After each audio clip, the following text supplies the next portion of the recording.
talk to Alex. Oh, Indaba. Talking my business is simple. Nazo zonke indaba zabasha.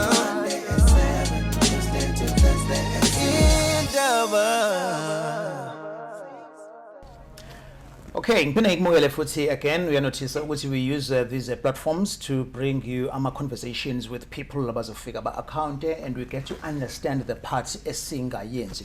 Namhlanje I am joined by the Minister of Human Settlements, Water and Sanitation, Senior Member of the ANC, Lindiwe Sisulu, we member of National Executive Committee ANC.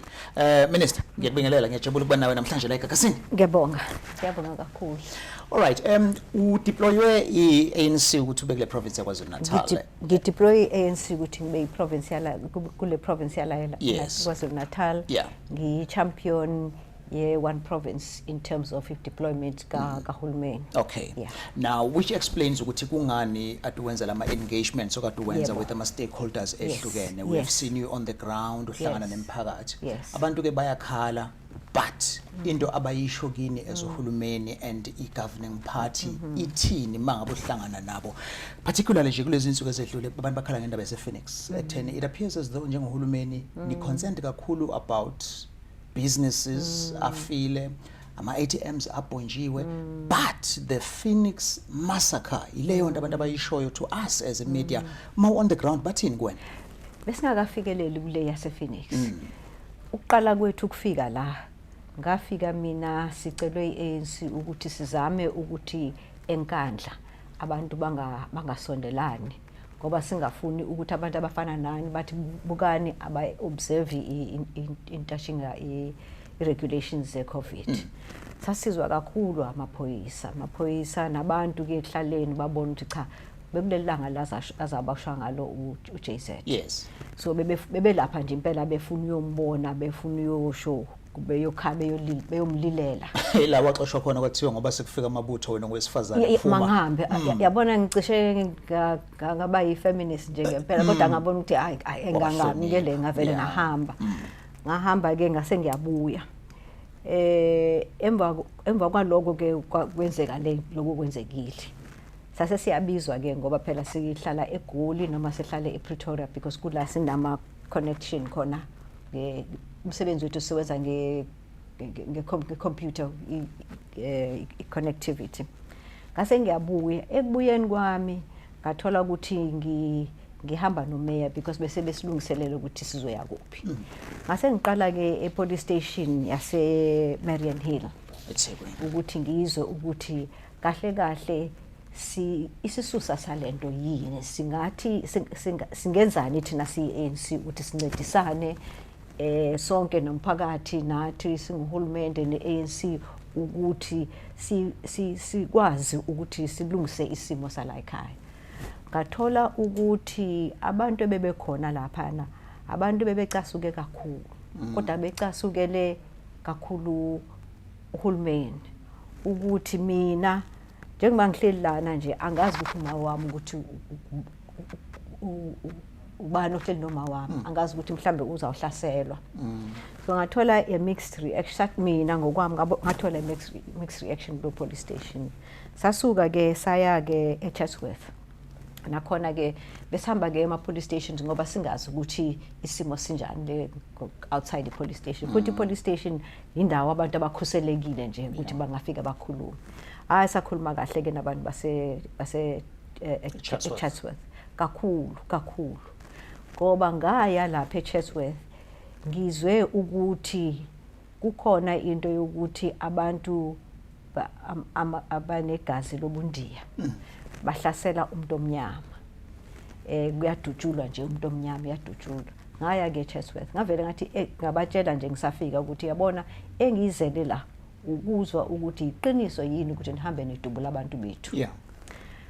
No, bayiphika ke leyo. Bayiphika. Fortunately ke bekukhona ke nabantu abahlali balapha abamnyama abahlala ku-informal settlements kukhona wonke umuntu. Basho ukuthi cha ayikho lento esikhulumayo ibeke yakhona eChatsworth kodwa ayikho. Bayazwana manje bavumelene ukuthi bazawuhlalisana kahle, kwakhuluma umuntu omnyama, kwakhuluma India. Ngathi kodwa yini lengizwa ukuthi la eChatsworth ndivele nivulele nje nidubule noma ubani omnyama. Ngathi ubona nje minister sicela uphinde ubuye kusasa ngala uma report akho ngoba awekho la eChatsworth. Ngaleso sikhathi ke bekhona ne television station ENCA, so conversation yethu ke impela ya captureisha nje kahle ku ENCA. Mangisuka lapho ngaya eDurban North Police Station. La ngathola ukuthi isimo asisihle kakhulu ngempela. Ne impatience futhi iphumelela kithi thina abantu abazobuza ukuthi singasiza kanjani. Yeah, abamhlophe ke lapha eDurban North. Yes, ukuthi ningazobuza kithi ukuthi kwenzekani. Ithi yebo phela because mangaba asizange sibuze kini ukuthi kwenzekani, sizothi sizokwenzani la. Siyothi size ngoba sizwe ukuthi kwenzeka lokho. Masizwe kini ukuthi kuqhubekani la. But hayi no. Thina yabona njengoba usibona njena siyabantu abazilungele kodwa sifuna ukuyovala amagate lapha. Athi no phela nikwazi ukuvala amagate. Futhi ngizwa kuthiwa nidubula abantu bakithi. Anikwazi ukwenza lokho. Bathi kimi mabephendula cha siyaye uma sidubule ngoba siyahlaselwa. Ngithi no ngokomthetho uma ngaba ufuna ukudisperse abantu you shoot in the air. That's enough to give everybody enough warning. But asinako lokho ukuthi singashutha in the air. Cha, vele nje mabesihlasela nathi kufanele sizivikele. Sadlula ngoba njengoba sikhuluma nabo nje sithola ukuthi bacabangani abantu abathize. Kodwa ke siphinde sithole nabakithi abakhalayo nje ngempela ukuthi thina asinakekelwe. Izolo nje kwenzeke lokhu nalokhu akho lutho nje esitholayo. Yes. Nona ngijabulele leyo background because isinikeza isense yokuthi imphakathi icabangani njengoba usho ukuthi uhlangane nabantu abamnyama, uhlangana nemphakathi yamandiya, wasuzohlangana neyabamhlophe. Nansi ke into engifisa ukuthi ke ngithole iresponse kuyona as sikhuluma nawe nje ade ku cabinet meeting. The president then eqala nje khuluma about this uthi this is ethnic mobilization. And then he further goes on to say ukuthi labantu bavukela umbuso.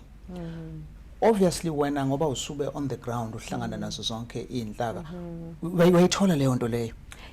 Ngitholile sahlangana singabantu aba deployed la na PEC yala. Sabona ukuthi ngcono sizame ukuthi silungise lento ye-ethnic mobilization ngoba izavele ivuselele lokuthi thina siyamaZulu siyahlaselwa. Sathola indlela yokuthi sikhulume ke nabantu abalungisa ispeech ka president. I think uzwile the same night we correctile ukuthi cha ngibona ingathi lokho engikhulumile akuzange kusize kwaphinde kwashintsha. So sayithokozela ke lento leyo ngoba sibona ukuthi mhlawumbe yabona umuntu obusy njengo president nezinto azibhalelayo mhlawumbe angazithola isikhathi sokuthi asifunde kodwa the following day wayicorrectisha ukuthi cha angizange ngikhulume kahle. Bengingabhekile ukuthi kanti lento engiyikhulumayo izophinde ivuselele lento yokuhlukunyezwa kwabantu. So sayamukela ke leyo. Okay. So sesidlulile ke lapho. Yes. Minister Sisulu usebenze kakhulu Ngamalala, former President Zuma, close to 40 years, even in exile, wawi assistant yakhe esaphethe sobunhloli. Now abantu kuyiqiniso ngiyacabanga ukuthi nje ukudeploy la KwaZulu-Natal into ibonayo leyo ekutheni abantu abaphathekile kahle ngezigigaba ezilidele ekutheni aze aboshwe. Empeleni abanye bathi lokho esikubonayo kusuke khona lapho ekutheni abantu bebethi uZuma kaphathwa ngendlela kwase kuzofika sekungena ke nelooting nayo yonke leyo nto leyo. Uthina wakho umbono usukhuluma nawo njengesiqu sakho having worked with yena and uyilunga futhi le NEC about indlela aphathwe ngayo kuze kufike ukuboshwa kwakhe. Angazi ngayiqala phi ke le impendulo yami. Ngimazi kakhulu uMsholozi. Ngikhule phansi kwakhe uMsholozi.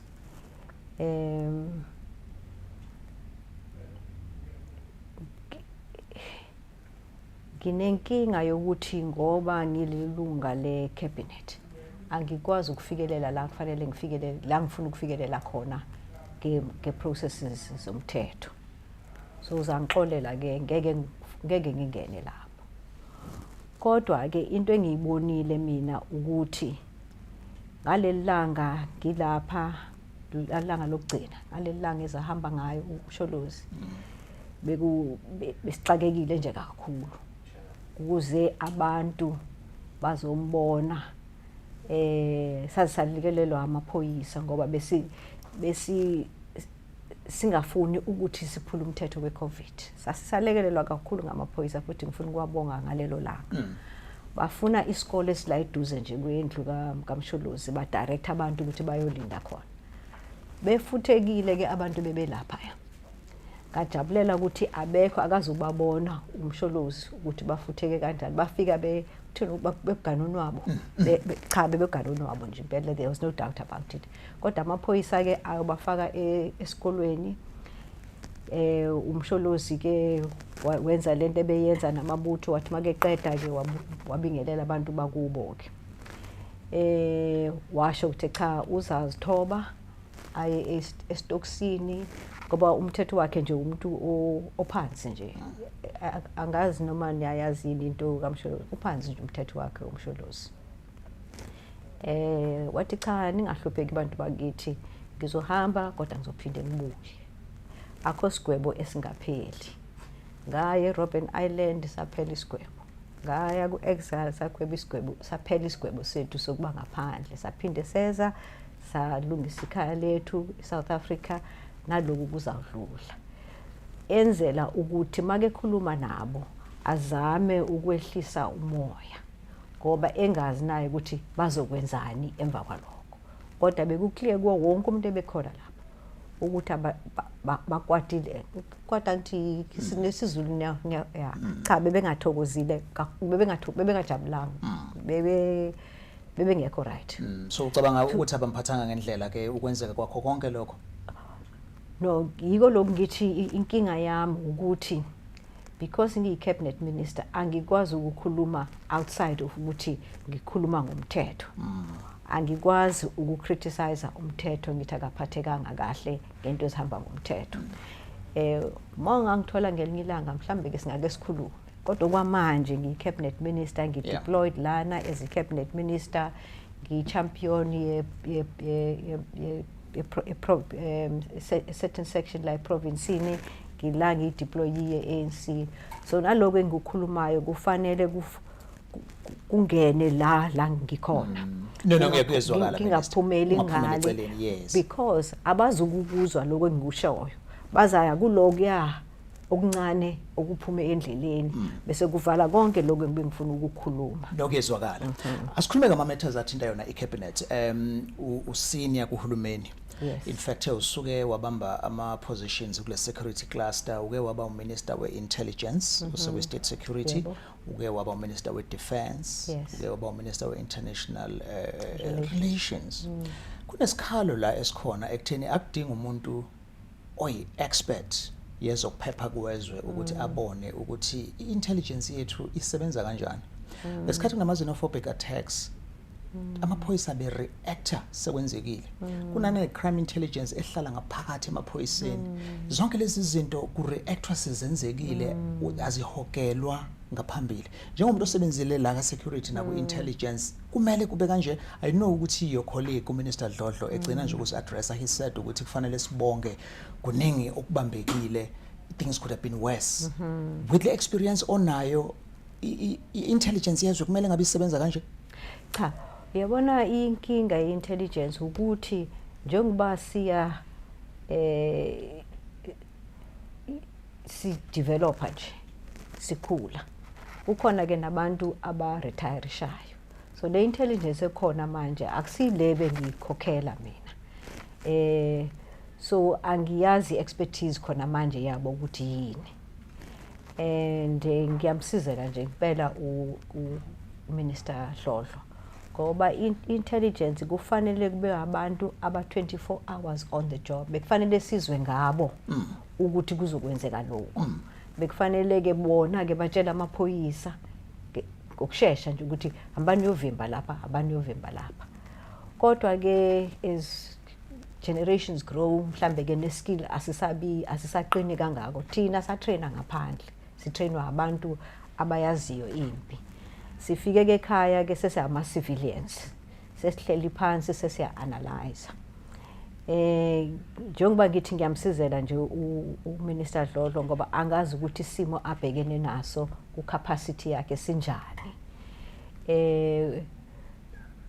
kwenzeka ke lokho kwenzekile ke ama-xenophobic attacks yinto ebesike sayikhuluma nje kakhulu sinabo o-ministers laba be-security ngalesikhathi department ye-international relations ngoba ngidilisha nama-ambassadors alabantu laba salungisa ke ukuthi masibe namaqenjana azawubhekana nalesimo lesi ngoba vele abantu bethu bakhule bengabazi abantu bangaphandle ukuthi sibafundise ukuthi laba beze ngesihle laba beze bengazange kuhlukumeza umuntu sizame ukubamkela kodwa laba abangalungile kufanele sicele abantu bakubo babathathe bababuyisele emuva so savumelana ngaloko ke saba tashenga ne committee ebelino minister Cele belinami no minister we home affairs ne DG zethu besihlangana ke nama diplomats siwatshele ukuthi abantu benu benza lokhu nalokhu so into ye-xenophobia into besiyibhekile for a long time kodwa sizange size sifikelele la sinesombululo sokuthi sizoyenzani lento ye-xenophobia ngoba abantu bethu ngempela bathi mabeyibhekile lento yabantu abafikayo babona ukuthi baku-disadvantage bona ngoba abantu abaphuma ngaphandle zange babe nalenkinga esinazo yokuthi babe ngaphansi kwencindezelo bafundile bayakwazi ukufika la bazenzele amabhizinesi bazenzele lokhu naloku thina ke asinayo lo advantage so bathatha lokho okuncane esinako so sabonisana ke nama ambassadors ukuthi masizame ukuthi bona nabo bafundise abantu babo ukuthi manifike kulelizwe niziphathe kanje nabethu sisho ukuthi phela labantu laba bake basiza nathi masibaphathe kahle mangaba khona abakwenzayo okungalungile nayi police station so indaba nje ende nje kakhulu engibona ukuthi nathi singuhulumeni bekufanele ngaba kudala sesayilungisa okay sikhuluma no Minister Lindiwe Sisulu uyimember ye committee eliphezulu le ANC National Executive Committee. Ulalele Indaba with Alex Mthiyane on Gagasi FM. Alright, siyaqhubeka ke ne conversation yethu. Ama comments siyawathatha and siwathatha seriously. Ungabhala nje ezansi la and what do you think of the responses eswatholayo kuNgqongqoshe uLindiwe Sisulu and mhlambe namibuzo eminye ongaba nayo. Minister uphethe umnyango onzima kakhulu othinta indaba yokuphakelwa kwamanzi. Kuyi province yaKwaZulu Natal sike sabona ama district afana nogu south of the province kuzoba umkhanya kude kuba nenkinga yamanzi. Kubonakala njalo answer ifana yokuthi infrastructure isindala edinga ukuthi yenziwe kabusha but kunane financial year yalonyaka it appears ukuthi even abanye omasipala ama district bayibhekisa kuwena indaba ekutheni silindele iQ from national department ithi ngempela isolution yale ndaba yamanzi. Uyazi le question oyibuzayo yile efana ne egg and chicken what comes first. Mina nguminister ngungqongqoshe wamanzi. Right. Okusho ukuthi umsebenzi wami ukwenza sure ukuthi la eSouth Africa sinamanzi asilingene. Yiko lokho sithenga amanzi eLesotho. Yiko lokho sizama ukuthola amanzi eNamibia. Yiko lokho sizama ukuthola amanzi eDRC. Ukuthi sibe namanzi azasilingana. Ngoba iSouth Africa yenye yendawo engenawo amanzi alingene abantu abahlala kuyo. siku drought situation njengesikhathi esiningi environmentally. In fact uma umuka the driest countries emhlabeni silapha ku 31. Ama countries omhlaba ay 152, so uyabona ukuthi singaphezulu. Then ke amanzi siwathengisele umasipala. Yiko lokho umasipala sibabiza ama water service authorities, ama districts. Ngoba siyabathengisela lamanzi sesiwa cleanile, sibathengisele bona bathengisele nina abahlali. Yiko lokho manibhatala amanzi nibhatala umasipala. Umasipala bhatale thina. Basasi owisha ke umasipala bakasibhatali. Ngizama ukuthi ngichaze ukuthi mina ngime kuphi. Akusimi ekufanele ukuthi nginikeze wena amanzi. Mina kufanele ngenze sure ukuthi la eMzansi sinamanzi alingene wonke umuntu. Uyangizwa? Yes. Bese siwanikeza obomasipala. Anina benchmarking yokuthi like in this instance senzeka nje sinike timeline ukuthi by this time kumele kube lenkinga seyixazuleliwe. No, singena masibona ukuthi umuntu akawenza umsebenzi wakhe. Ngaphandle kwaloko iconstitution iclear kabi ukuthi amanzi aya kuwe endlini nakho aphuma kumasipala. Right. Ngoba i-level kamasipala is closest to the people. Awukwazi ucontrol amanzi ule national ngoba afuneka la ehlaleni. So lawo ma powers lawo anikwe omasipala. Omasipala amanzi bawathola kithi. Siyabathengisela bese ke lamanzi abasibhadala wona sithenge amanye amanzi. Okay. I-infrastructure le inkinga nje ngempela. Inkinga ebhekene nathi sonke. Abantu bala ekhaya banendlela yokuthi uma bengawuthola umsebenzi babone indledlana ezingalungile zokuthola imali. Bahambe bayolutha i-infrastructure bathengisa scrap. Angithi khona lento ekuthiwa i-scrap yard industry. Bahambe bayothengisa lezi zinto scrap yard bathola imali. Mina ngokubona kwami bengizathi i-industry ye-scrap yard akufunele ukuthi ithathe sonke i-scrap yard, especially masibona ukuthi lesi esikahulumende. Kodwa kuthathwa yonke into bathole imali. Baphinde bangene lapho sigutshula khona i-sewage. Bathathe i-copper ngoba sisebenza kakhulu nge-copper lapha. Bathatha i-copper bayoyithengisa. Emva kwaloko uthole ukuthi chithekela nje estradeni, chithekela namanguphi. Amanzi ngapha awafikeleli ngoba i-infrastructure ayilingene. Ngoba sathi uma sifika ngo-1994 sabe sibhekene naloku bekumqoka kakhulu. I-economy right yini, abantu bayathola yini izindlu, konke lokho asizange size sifikelele kuzo zonke izinto. Mase isikhathi sihamba siyabona ukuthi hayibo awafikelele amanzi lapha. Kwenziwa yini? Sithole ukuthi cha la sixakwe i-infrastructure. Ngoba abelunga lesikhathi bephethe bebengenasikhathi sokuthi amanzi makafike kuwe. Ebefika kule ndawo lezi ezabo. So asizange sizinike isikhathi sokuthi sidonse lamanzi afike kuwo wonke umuntu. Sikulo ndima ke manje ukuthi sizame ukuthi wonke umuntu athole amanzi. Kodwa sixakwe ile infrastructure endala. Ngaphezulu kwaloko sixakwe ozakwenu amadela kufa. Azawufika masithumele abantu bathi thina sifuna i-30%. Ningawuqali nje umsebenzi sifuna i-30%. Badlamile ke la. Badlangile ke la kwaZulu Natal. So ngalesikhathi nje ngenaso ngifuna ukukhuluma nabo ngibacele ukuthi uma bengena kuma project amanzi babocabanga ukuthi ugogo wami, ugogo wakhe, ugogo wakho uhlala le kude akafikeleli amanzi ngoba bavimbe lama projects. Okay. No yezwakala. Right. Mase sikhuluma ngendaba ze ANC. We understand ukuthi kukhona ama structures e-ANC ako approachile ukuthi how awuzange usho ukuthi siya lapho besikhuluma ngenkinga zalapha. Hayi yezwakala yamanzi. Angazi kubuye ngithole lelithole kodwa nawe kunama structures minister esizwayo ukuthi aku approachile ngoba bebona ukuthi ungakwazi ukuthi umele upresident beANC ngonyaka ozayo.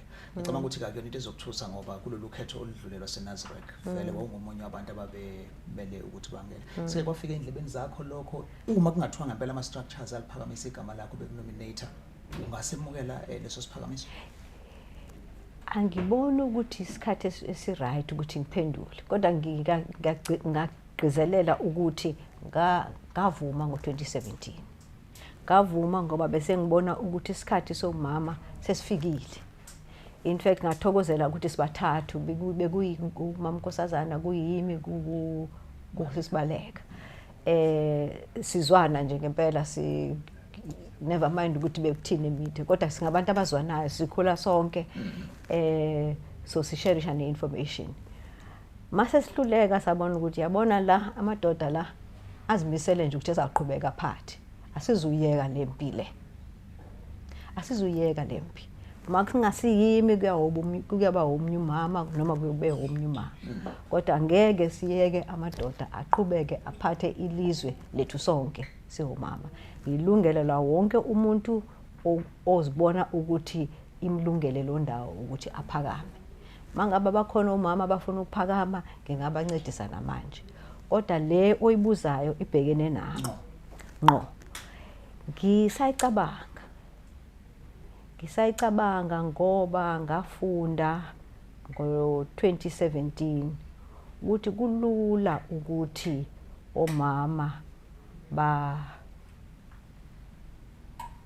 sideline because sisa representa a very underprivileged sector ye society yethu. Uma ngaba omama abahlanganayo bathi manje sesifuna ipresident yomfazi angiboni ukuthi ukhona uzokwala kulabo abathathu beke ba stand angiboni. Kodwa sikakayikhulumi leyo bengeke ngayizwa ke ukuthi khona ke abangichwechelayo. Kodwa ke fortunately ke for me iCovid isavalile and also kwavela lento levele manje so sibhekene nalomphakathi wala KZN ohlukumeze kangaka. So asikayikhulumi leyo ngelinye ilanga mase ngiphinde ngabuya la sekunokuthula la ekhaya uyophinda ungibuze ngikwazi ukuphendula. Yes ma usubuya eGagasini. Sesingasiphetheni nje minister we sabona uhluthukelwa inhliziyo angazi noma ujwayele lelo gama lesizulu umuntu onjalo vele uyakhumbula lo muntu waseCape Town oweza kuwe and hayi kwashuba isimo and abantu babona iside abangalazi ke Lindiwe Sisulu. Umuntu lo muntu waseCape Town liyashuba nje igazi lami. Ngiyakhumbula ukuthi wawuye lapha emphakathini and then wazokuhold accountable about izinto ezazingenzekile kahulumeni and wabonakala utrend kwivideo nawo umphendula. Lo mfana omncane lo. Okay. Lo mfana lo ngigacishe ngamfaka impama namanje nje bengizamfaka impama. Okay. Ngoba yabona njengoba ngigerile litrained into ezinje azenzeki kimi. Yabona uma uyintatheli uyafika uzisho emntwini ukuthi ngiyintatheli ngiphethe itape recorder. Ngicela ukubuza lo mbuzo. Wafika lo mfana lo angimazi noma bengamazi noma uyisigebengu noma yini. Wathi kimi kwenze njani ungazange uqedezele lasithembiso lesiya. Athi siyiphile sasempolweni ngathi no lesithembiso lesi sasibhekile ngoba lo mhlaba wasempolweni ayisiwo umhlaba wethu ngoba phela le province yase angimazi wathini wathi kodwa ngiyabuza ukuthi kodwa into ungangibuza yona la ngoba la sizele abantu abashelwe izindlu ngoba besiyovakashela abantu abashele bekunezindlu nje ezishile laphana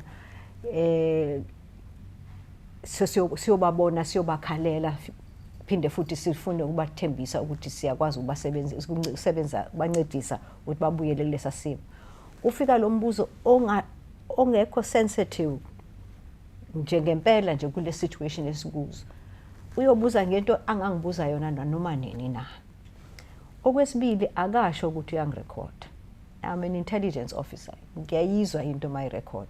So ngithi kuye are you recording me? Avale lesikhwama sakhe. Now in terms of security yama ministers abafune abavunyelwe ukuyenza lonto bayazi nabo. It could have been a gun, it could have been anything. Avele ngabona ukuthi uyabona ke lo uzongazi kahle ukuthi ngisoja. Ngamtshela ebengifuna ukumtshela kona. Well, kulesi sikhathi ke kule empama kufanele uqaphele ngoba no Premier waKwaZulu Natal kudingeka ukuthi axolise emva kokuba ibambe ilutha wayibamba ngezandla ne-ANC busy ko step aside so ma evula icala lokuthi ushayiwe sengacelwa nawe uthi ubeke eceleni angizange ngifikelele angizange ngifikelele bese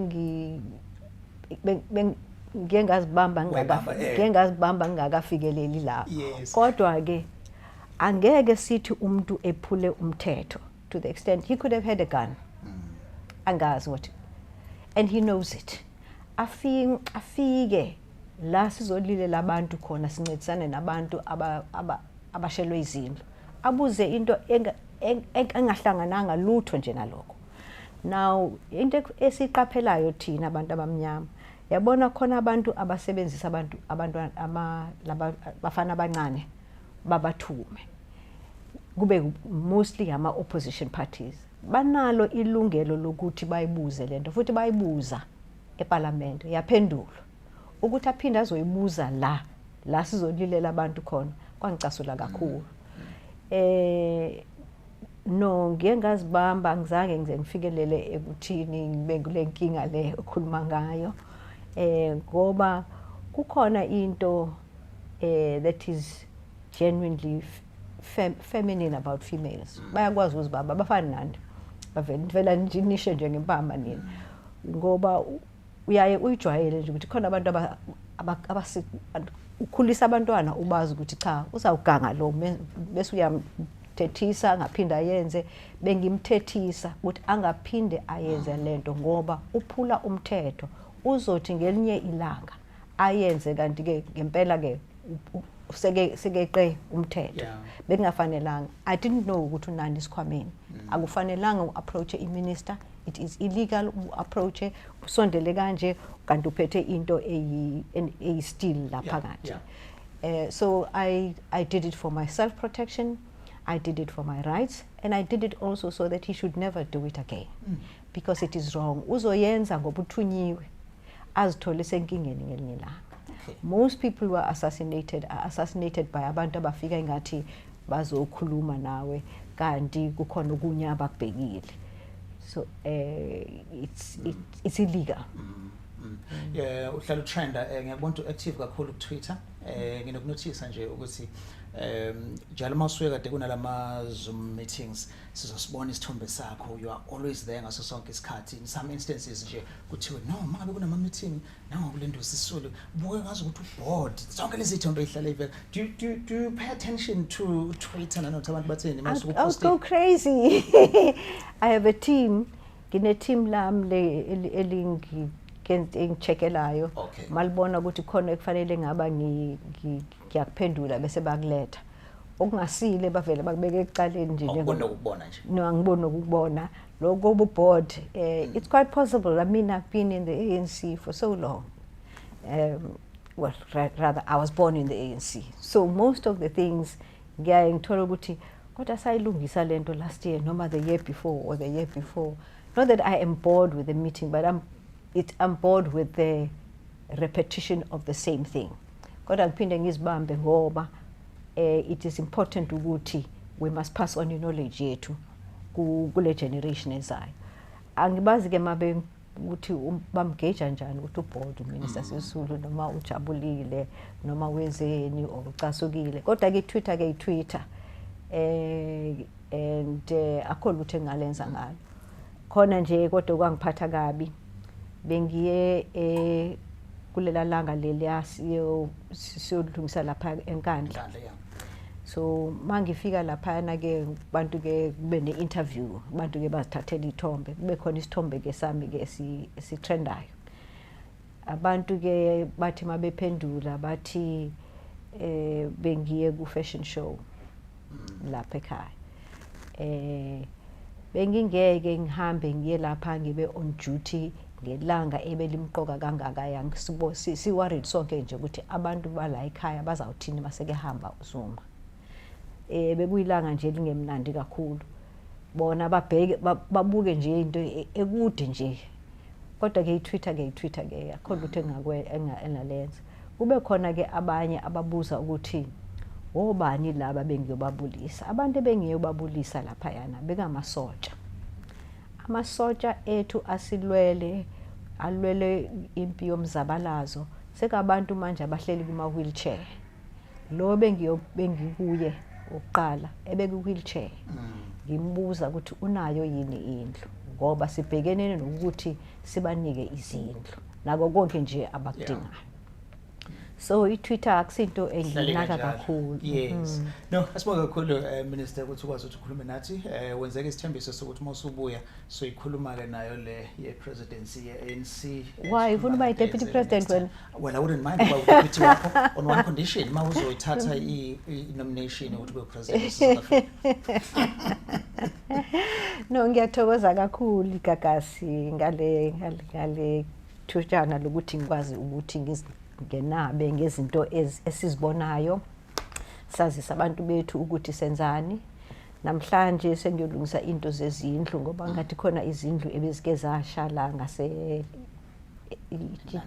Indaba umsebenzi wethu ke ukuthi makufika isikhathi esinje sibe khona sibale ukuthi obani aba affected lezindlu ezishile sikwazi ukubanika ama temporary houses ngiyalapho ke kuthiwa ke kwalapho kukhona umama wase Eastern Cape ulahlekelwe ingane ngiyabona ke manje nje kule nkinga kuyo nje into ayikhuluma isiXhosa mhlambe ke uzawuziwa yimngconywana so ngisayombona ke lo mama loyo ngibona ukuthi ngingancedisana kanjani naye mhlawumbe uzofica noma Mkhawula nje we-EFF ngoba ngathi naye constituency yakhe le yakubona mnandi ukubona nendawonye siyazwana ke noma Mkhawula yanithethisa yanithethisa no si ne temperament efanayo noma Mkhawula uthi make mayinyuka i-temperament inyuka impela siyafana nje sizwana kakhulu noma Mkhawula uthi make ngenamanzi athi hey minister ucabanga ukuthi abantu balana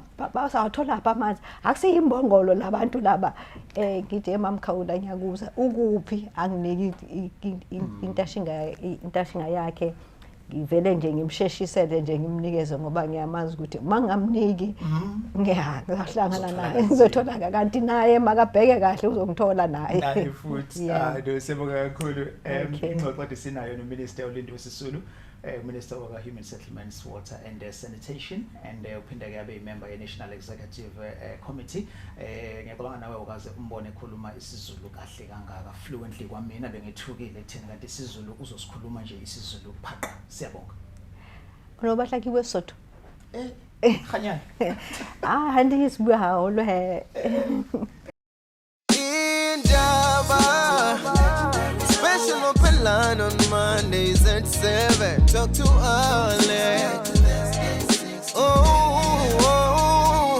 Indaba talking my business is into nazo zonke indaba zabasha